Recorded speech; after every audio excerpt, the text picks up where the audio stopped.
IFMIS पे जो आपका समग्र आईडी लिंकिंग का प्रोसेस चल रहा है उसको लेके लोगों के क्वेश्चंस थे कि किसी का मोबाइल नंबर नहीं दिख रहा है या डाटा मिसमैच है और अलग अलग एरर आ रहे थे, तो वो हम इस वीडियो में बात करने वाले हैं। दोस्तों, अगर चैनल सब्सक्राइब नहीं किया तो चैनल को सब्सक्राइब करके बेल आइकन को ऑन कर दें। हम ये वीडियो बता रहे हैं इसमें कि आप जैसे ही आपका समग्र आईडी पोर्टल पर जाकर KYC करते हैं आप आधार से, तो आपका जो डाटा है वो अपडेट जब तक नहीं हो तब तक आप IFMIS पे लिंकिंग ना करें। अब वो अपडेट होने में कभी कभी जल्दी हो जाता है, मतलब 5-6 घंटे में भी हो जाता है, कभी कभी 24 घंटे से 48 घंटे का समय भी लेता है। मतलब ये मान के चलिए आप एक दिन तक आप वेट करें, जैसे अभी आप करते हैं तो अगले दिन उसी टाइम तक आप चेक कर लें कि आपका जो आपने KYC किया है वो अपडेट हुआ है कि नहीं, मतलब आधार वाला डाटा फैच होकर समग्र आईडी समग्र पोर्टल पर आया है या नहीं आया। वो कैसे पता चलेगा?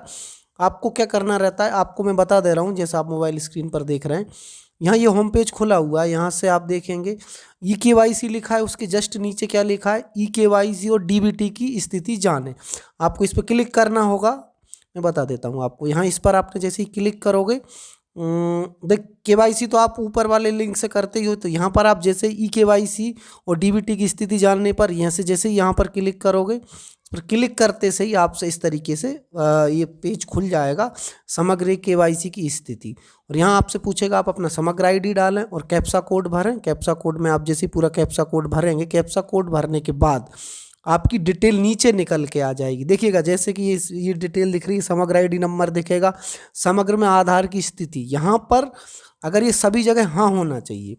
जैसे देखिएगा आपका यहाँ दिख रहा है समग्र में आधार की स्थिति हाँ है, मोबाइल नंबर की उपलब्धता, ये जो जैसे आपके समग्र पोर्टल पर मोबाइल नंबर नहीं डला हुआ है वो भी आपका, जैसे ही आप KYC करते हैं तो वो डायरेक्ट आपका मोबाइल नंबर भी वहाँ पर ऐड हो जाता है। अब बैंक खाते में आधार की स्थिति, वो भी आपको यहाँ से, अब ये बैंक खाते में आधार की स्थिति मतलब NPCI वाला NPCI एक्टिव देखते हो तो आप आधार की साइट पर भी वहाँ चेक कर लें। ये भी चीज़ आपको ऑटोमेटिक फैच होके आ जाती है। 1 दिन लगेगा, 1 दिन से 1.5 दिन लगेगा, या जल्दी भी हो जाती है कभी कभी। DBT की सक्रियता की स्थिति हाँ है, समग्र में फोटो की उपलब्धता, ये सारी चीज़ों में हाँ होना चाहिए।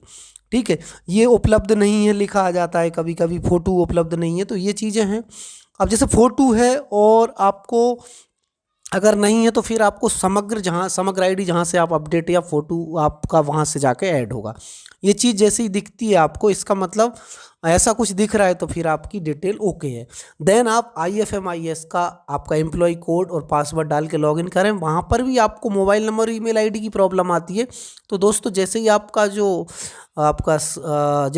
पेज खुलता है जहाँ समग्र लिंकिंग के ऊपर वाले हैं पर्सनल डिटेल है, वहाँ पर जाके आप अपना मोबाइल नंबर और ईमेल आईडी अपडेट करके आप अपना जहाँ से आपकी वेतन का आहरण होता है DDO को भेजना, वो अप्रूव करेंगे तो आपका मोबाइल नंबर ईमेल आईडी भी अपडेट हो जाएगा। अब लोगों को लेके ये जो समस्या आ रही है कि भाई कहाँ पर जो उसका सरनेम की प्रॉब्लम आ रही है, इसको लेके देखिएगा विभाग अभी कुछ नोटिस जारी करेगा।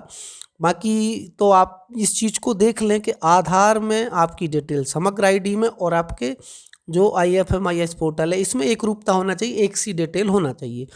कैपिटल स्मॉल लेटर से कोई प्रॉब्लम नहीं है, आप बस ये है कि चीज़ तीनों जगह एक सी होनी चाहिए। तो ये आप सुनिश्चित कर लें। ये हमने बता दिया है कि आपका समग्र का KYC हुआ है या नहीं हुआ है, तो वो ये चीज़ अगर जैसे ही दिखने लगे तो फिर आप वहाँ पर जाकर अपना डिटेल अपडेट कर लें, वैलिडेट कर लें और OTP डालकर आप अपना लिंकिंग प्रोसेस कंप्लीट कर लें।